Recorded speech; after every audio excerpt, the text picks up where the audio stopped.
Kompas Petang berlanjut, saya Tifal Solesa. Partai Golkar menyodorkan nama kadernya sekaligus pengusaha Yusuf Hamka sebagai calon wakil gubernur pendamping Kaisang Pangarep di Pilgub Jakarta. Yusuf Hamka bercerita, 11 Juli lalu usai Ketua Umum Golkar Erlangga Hartarto bertemu Ketua Umum PSI Kaisang Pangarep, dirinya tiba-tiba ditunjuk sebagai cawagup Kaisang jika putra bungsu Jokowi itu jadi maju di Pilgub Jakarta. Yusuf kaget dan bilang siap menjalankan perintah itu meskipun ia menekankan dirinya tak punya logistik. Datang teman-teman dari PSI. Nah, begitu di teman-teman PSI, Pak Ketua Umum dengan Mas Kaisang masuk ke dalam kamar. Berdua, terus saya tunggu di depan. Tahu-tahu sudah keluar memperkenalkan semua. Terus saya mendadak dipanggil. Terus kamu ditunjuk untuk kalau Pak Kaisang mau, katanya ini wakilnya. Tunjuk apa Pak wakilnya? Oh, wakil gubernur, saya bilang.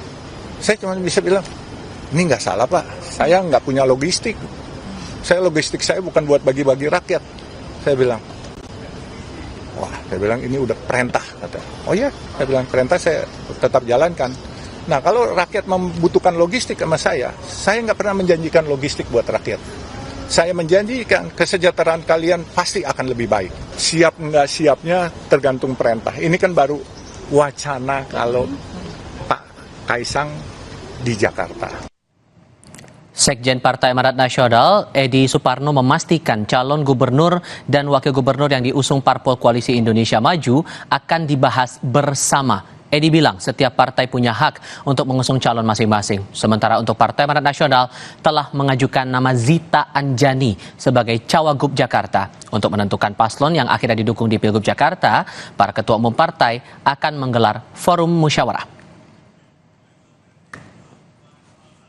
PAN telah mengajukan nama kadernya yaitu Zita Anjani sebagai wakil gubernur yang akan kita usung nanti di Pilgub DKJ. Tentu partai-partai lain memiliki pilihan juga untuk mengajukan calon wakil gubernurnya atau calon gubernurnya. Tentu itu akan kita rembuk bersama-sama, kita diskusikan bersama-sama di Koalisi Indonesia Maju. Jadi ketika ada partai di dalam Koalisi Indonesia Maju mengajukan cagup dan cawagup yang mungkin berbeda satu dengan yang lain, tentu akan dibahas secara bersama-sama. Partai Golkar sodorkan nama politisi Golkar sekaligus pengusaha Yusuf Hamka sebagai cawagup pendamping Kaisang Pangarep di Pilgub Jakarta. Bagaimana peta politik di Pilkada Jakarta usai usulan Golkar itu? Kami akan bahas bersama politisi Golkar yang juga penggagas nasi kuning Babah Alun, Yusuf Hamka, dan Direktur Eksekutif LSI Jayadi Hanan. Assalamualaikum Pak Yusuf, Mas Jayadi, selamat sore, apa kabar? Selamat sore. Waalaikumsalam. Terima kasih sebelumnya sudah hadir dalam diskusi kami kali ini. Sebelumnya saya mau konfirmasi dulu nih Pak Yusuf. Saya panggilnya Pak Yusuf atau Babah nih, karena kan kemarin dikenalin sama Pak Erlangga bilangnya Babah Alun. Apa aja yang penting yang enak-enak aja. Oke, Pak Yusuf saja. Terima kasih sudah bergabung bersama kami Pak. Anda mengaku bahwa nama Anda diusung itu mengagetkan karena belum pernah ada disampaikan sebelumnya. Tapi terakhir Anda konfirmasi ke Golkar bahwa ini perintah. Nggak mungkin dong perintah tanpa alasan. Jadi alasan Golkar sampai menyebut nama Anda jadi cawagup itu apa Pak? Wah, soal alasannya saya juga nggak ngerti Pak. Itu tentunya Bapak harus tanyakan kepada Ketua Umum Golkar yang mempunyai alasan tersendiri. Sebab itu kalau menurut saya alasan itu kan subjektif Pak, gitu Pak. Tapi Pak Erlangga bilang apa waktu itu? Ya, menurut Pak Erlangga, kamu punya kemampuan dan kamu banyak punya fans. Dan saya bilang, saya nggak sekolah tinggi Pak, saya kan cuma SMA aja. Dan kalau di university kan saya nggak lulus, saya bilang gitu. Tapi beliau bilang, yang diperlukan rakyat adalah orang yang amanah, bukan sekolah tinggi aja katanya, gitu. Oke. Sampai Anda menyatakan siap karena ini perintah dari partai. Apa alasan Anda menyanggupi untuk terjun ke politik praktis ini? Terlebih lagi, ini Pilkada Jakarta yang sorotannya cukup besar juga Pak Yusuf. Ya, buat saya Pak, sebenarnya usia saya kan juga nggak muda lagi. Tetapi beliau kalau nggak salah pernah bilang waktu itu, coba ilmu-ilmu yang kamu punya, kemampuan yang kamu punya, pekerjaan-pekerjaan kamu ini bisa membantu warga Jakarta dari hingar-bingarnya ke macetan katanya. Coba kamu implementasikan. Saya bilang, waktu itu kan cuma diajak makan ngobrol gitu. Saya menceritakan bagaimana program-program Jakarta supaya bebas macet. Tahu-taunya ya sorenya saya diajak ke DPP Golkar, saya terus dikasih tahu itu. Nah, buat saya memang terkejut juga Pak. Tapi ya buat saya kalau udah perintah ya itu tantangan. Ya memang sebelum saya mengatakan iya, saya menelpon dulu beberapa guru-guru saya, diantaranya salah satu guru saya yaitu dari Wakil Ketua Umum PBNU Pak Habib Hilal. Dan terus beliau bilang, kalau sudah memang diperintahkan, dia bilang jalan. Saya bilang, tapi Bib, saya mau pensiun ini, saya kan udah 67 tahun. Lalu saya dimarahin malah, kamu egois katanya. Kalau pensiun senang sendiri katanya. Pensiun bersama umat, sejahterakan umat, perbaiki semua. Apa yang bisa kamu perbaiki, berikan kepada rakyat katanya. Oke, disitulah dorongan itu muncul dan Anda berani untuk siap menjalankan perintah itu?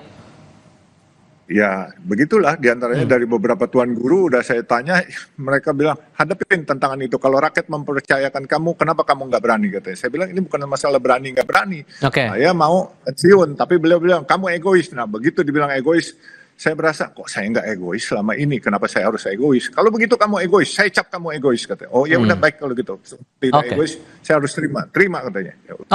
Hal menarik juga soal tagline nih saat dikonfirmasi ke wartawan dan Anda bilang kalau jadi nih Kaisang dan Anda maju, singkatannya Ka'bah. Inisiatornya siapa tuh Pak?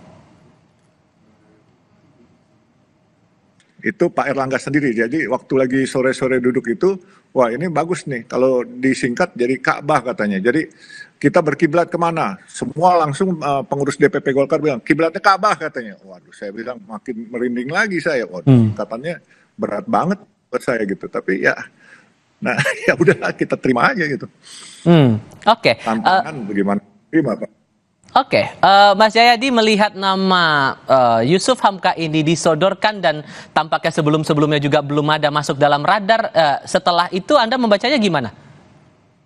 Iya, pertama ini sinyal dari Golkar bahwa mereka lebih merestui Ridwan Kamil ke Jawa Barat gitu ya.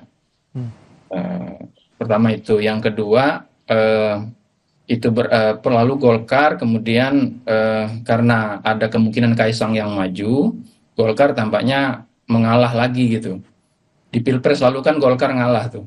Gibran yang masuk kan gitu. Kader Golkarnya nggak maju. Tetapi saat yang sama Golkar tidak mau kehilangan semuanya kan.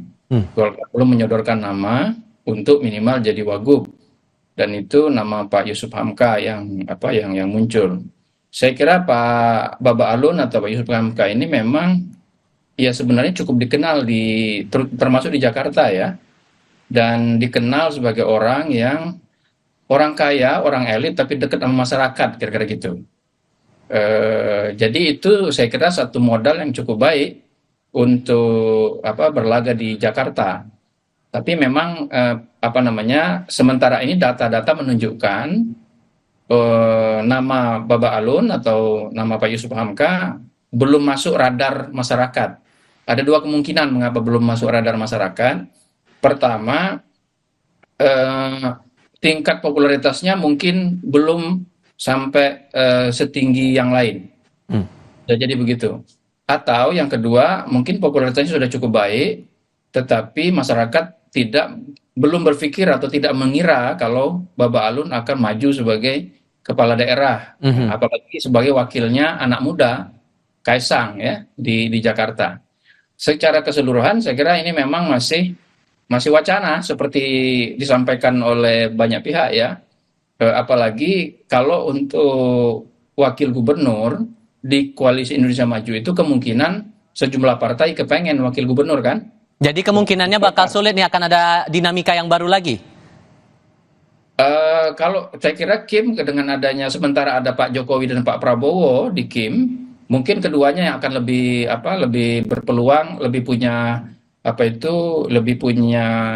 kesempatan untuk memutuskan sehingga dan akan diikuti oleh partai-partai yang lain. Jadi tergantung kepada bagaimana kesepakatan antara Pak Prabowo dengan berkonsultasi kepada Pak Jokowi. Saya kira partai-partai di Kim akan lebih mendengarkan kedua presiden yang akan segera pergi dan presiden yang akan segera dilantik. Oke, dengan dinamika yang muncul sekarang nih, Pak Yusuf, apa upaya Anda, karena kan nama Anda sudah disodorkan bersama nama Kaisang untuk maju di Pilgub Jakarta, apa upaya Anda agar pasangan ini bisa gol, terutama di mata koalisi di Indonesia Maju atau di partai-partai di koalisi Indonesia Maju ini, Pak? Saya belum punya upaya apa-apa, Pak, karena buat saya masih terkaget-kaget gitu. Jujur aja, saya juga bingung-bingung, cuman ya saya nikmatin aja lah, biar bagaimana, biar angin atau mengalir aja lah, maksudnya gitu. Angin membawa saya kemana, ya saya ikut aja gitu. Kalau memang nanti harus menjadi wakilnya Pak Kaisang, atau mau wakilnya Pak Ridwan Kamil, ataupun nggak jadi apa-apa, ya lillahi ta'ala aja lah. Tapi kan secara pengalaman kan Bapak jauh lah di atas Kaisang begitu. Kenapa Bapak nggak keberatan dengan posisi Jakarta 2? Ngapa nggak sekalian jadikan Bapak saja sebagai calon gubernur begitu, Pak? Mungkin saya selalu berpikir untuk bekerja, Pak. Saya nggak kepengen berpikir untuk kedudukan nomor 1 atau nomor 2. Andai kata saya boleh tidak nomor 1, nomor 2, asal untuk bisa membenahi kemacetan di Jakarta, saya justru juga lebih happy gitu. Tapi kalau memang dipaksa jadi orang nomor 2, saya jauh lebih baik daripada orang nomor 1 gitu kan. Nah, buat saya bekerja itu kan lebih baik jadi orang nomor 2, karena kita mau membenahi Jakarta yang kompleksitasnya luar biasa gitu. Jadi buat saya ya jauh lebih efektif kalau saya nomor 2, dan apalagi bukan berarti yang muda yang nomor 1, terus yang tua yang nomor 2 dengan pengalaman.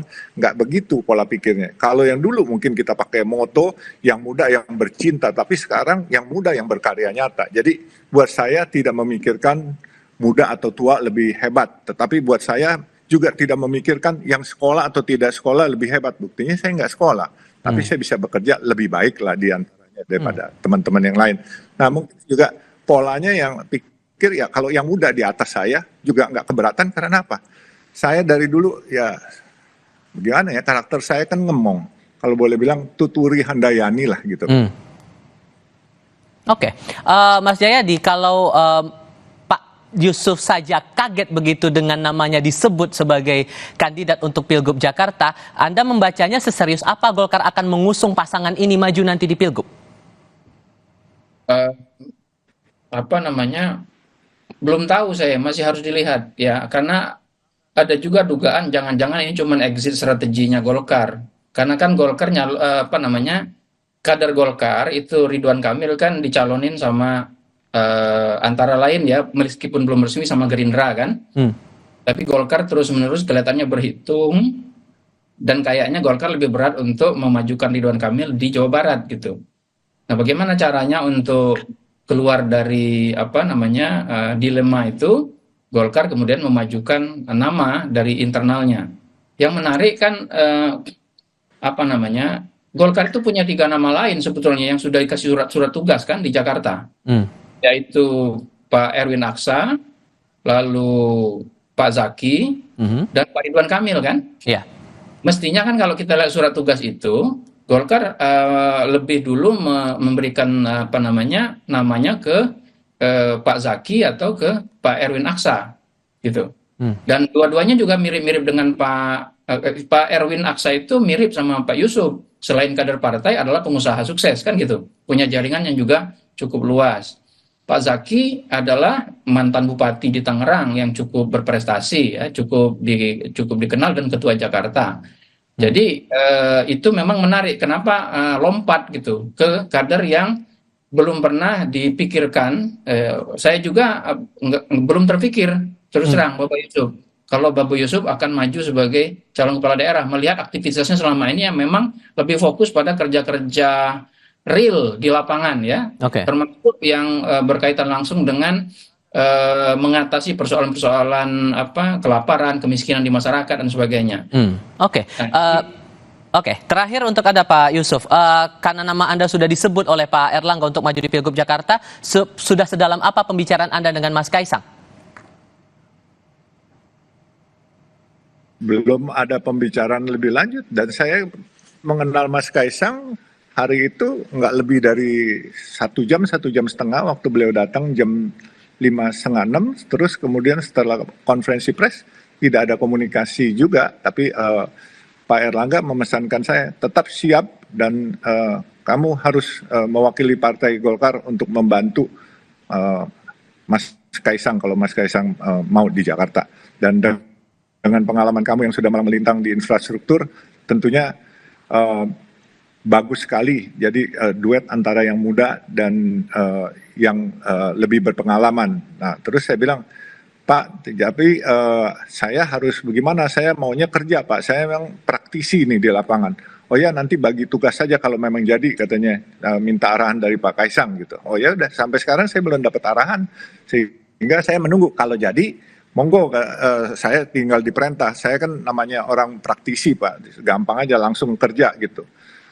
Dan kita kan mempunyai rekor, Pak. Kemarin waktu bangun Cisumdawu, bikin jembatan 225 meter itu yang kesulitannya cukup rumit, kami bisa 40 hari kami kerja. Jadi kalau mau disuruh kerja, ya kita kerja. Dan bahkan Pak Erlangga bilang, siap ya, namanya tagline-nya, jargonnya Ka'bah katanya. Oke. Kaisang Babah katanya. Oke. Siap. Gitu. Oke, Pak Yusuf Hamka, terima kasih banyak. Mas Jayadi Handa juga terima kasih sudah berdiskusi bersama kami. Sehat selalu semuanya. Selamat sore. Assalamualaikum. Mas Jayadi. Kami adakan berita lain usai jeda. Presiden Joko Widodo menandatangani Peraturan Presiden Nomor 75 Tahun 2024 tentang percepatan pembangunan Ibu Kota Nusantara atau IKN. Dalam aturan itu, investor IKN bisa mendapat izin hak guna usaha 190 tahun atau hampir 2 abad.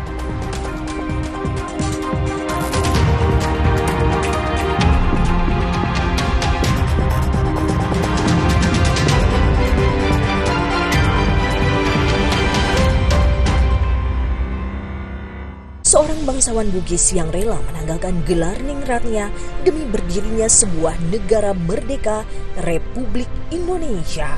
Melawan kolonialisme, ia jadi buronan penjajah, bahkan kenyang merasakan suramnya sel tahanan. Kenali ia dalam Perempuan-Perempuan Nusantara, Opu Daeng Risaju, perempuan pemberani dari Tanah Luwu. Minggu 14 Juli pukul 9 pagi di Kompas TV. Galon datang. Kok yang ini, Pak? Jauh lebih murah, mah. Airnya jernih, galonnya kinclong. Yang penting itu isinya. Kalau tutupnya aja gampang dicopot gini, isinya gimana? Ternyata tidak semua air itu sama.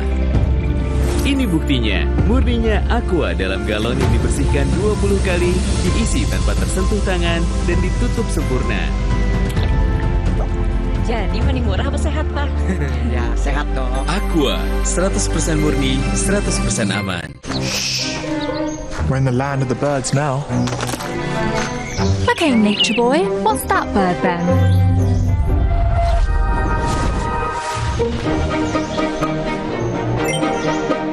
It's a male finch. They give seeds to females in a bonding ritual. Samsung Galaxy Z Fold 6 and Z Flip 6. Pre-order now. Ini rahasia gue lawan bau badan. Poshman Deo Lotion. Lagi promo, bro. Beli 6 saset ekstra 1. Lawan bakteri bau badan hingga 48 jam. Wanginya tahan lama. Poshman Deo Lotion. Beli 6 saset ekstra 1. Promo limited, buruan beli. Galon datang. Kok yang ini, Pak? Jauh lebih murah, mah. Airnya jernih, galonnya kinclong. Yang penting itu isinya. Kalau tutupnya aja gampang dicopot gini, isinya gimana? Ternyata tidak semua air itu sama. Ini buktinya, murninya Aqua dalam galon yang dibersihkan 20 kali, diisi tanpa tersentuh tangan, dan ditutup sempurna. Jadi mending murah apa sehat, Pak? Ya, sehat dong. Aqua, 100% murni, 100% aman.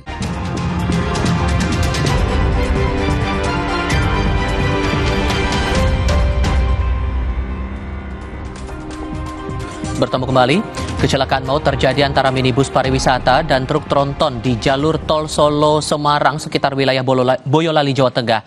Akibatnya 6 penumpang minibus tewas. Minibus pariwisata dari arah Surabaya menuju Yogyakarta menabrak truk tronton di depannya di jalan tol Solo Semarang kilometer 497 meter 800 Boyolali pada Sabtu pukul 4 pagi. Sebanyak 14 penumpang yang luka ringan, 6 penumpang meninggal dan 2 penumpang selamat dievakuasi ke sejumlah rumah sakit terdekat. Tim Jasa Marga Tol Solo Ngawi bersama Satlantas Polres Boyolali langsung memindahkan badan minibus ke kantor kepolisian setempat.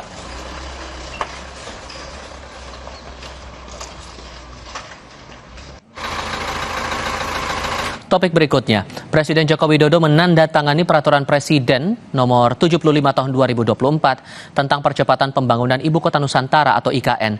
Dalam aturan itu, investor IKN bisa mendapat izin hak guna usaha 190 tahun atau hampir 2 abad. Aturan yang berisi 14 pasal itu ditandatangani Presiden pada 11 Juli lalu yang mengatur soal fasilitas, perizinan, hingga ganti rugi sekaligus hak guna usaha atau HGU. Terkait pemberian HGU bagi investor dalam jangka waktu hingga 95 tahun dan bisa diperpanjang dalam 2 kali siklus.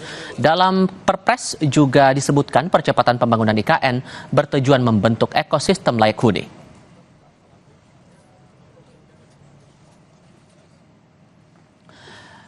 Sementara di pasal 9 ayat 2A aturan tersebut disebutkan hak guna usaha untuk jangka waktu paling lama 95 tahun melalui 1 siklus pertama dan dapat dilakukan pemberian kembali untuk 1 siklus kedua dengan jangka waktu paling lama 95 tahun berdasarkan kriteria dan tahapan evaluasi.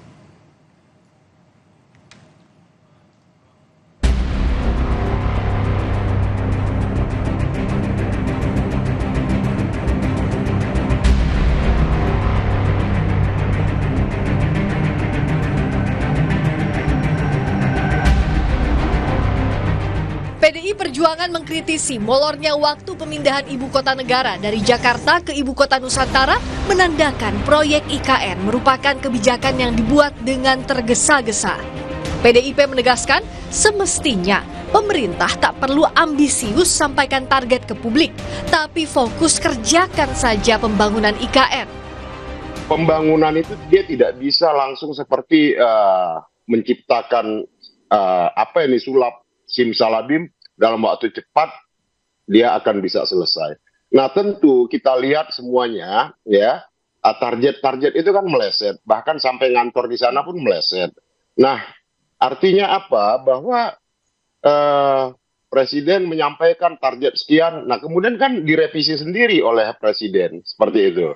Nah artinya apa? Yang disampaikan oleh Pak Jarod adalah agar tidak perlu tergesa-gesa, tidak harus ambisius menyampaikan kepada publik, kerjakan saja, jalankan saja. Namun, pihak istana membantah tudingan PDIP bahwa IKN dibangun tergesa-gesa. Staf khusus Presiden, Grace Natali menyebut pembangunan IKN masih berjalan sesuai target. Grace juga menekankan pembangunan IKN bagian mewujudkan ide Presiden pertama, Bung Karno. Dipastikan yang namanya listrik aman, air termasuk juga komunikasi sudah aman. Jadi pembangunan dari IKN semuanya masih on the track. Ini kan sebenarnya gagasan untuk memindahkan ibu kota sudah ada sejak lama ya. Bahkan kalau kita runut lagi ke belakang, yang pertama kali memiliki ide ini kan adalah Presiden Soekarno tahun 1957 karena melihat bahwa Jakarta dan Jawa itu sudah harus berbagi beban, bahwa kita itu nanti bukan mengejar 17 Agustus oleh karenanya semuanya harus tergesa-gesa, tidak, tetapi ini justru menjadi momentum kita akan mewujudkan visi para founding fathers kita bahwa pembangunan nanti harus semakin Indonesia sentris.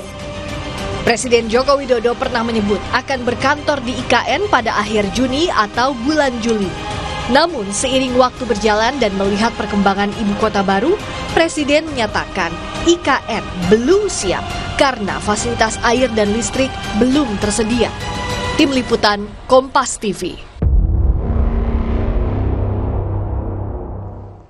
Hingga kini fasilitas penunjang dasar Ibu Kota Nusantara masih harus dikebut.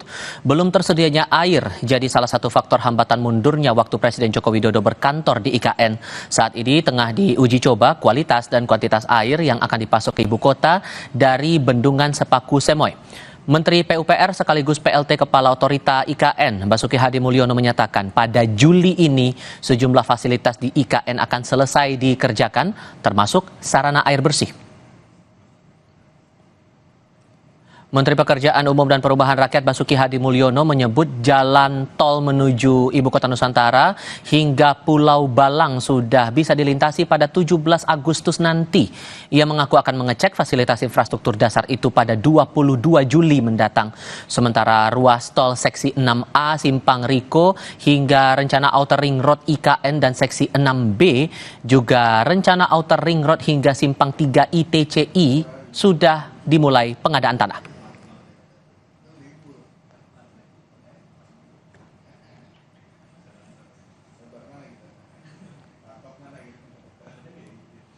Keluarga Riko Sampurna Pasaribu didampingi LBH Medan mendatangi Puspom TNI AD meminta TNI ikut mengusut kebakaran yang menewaskan jurnalis dan keluarganya. Usai jeda, kita akan berbincang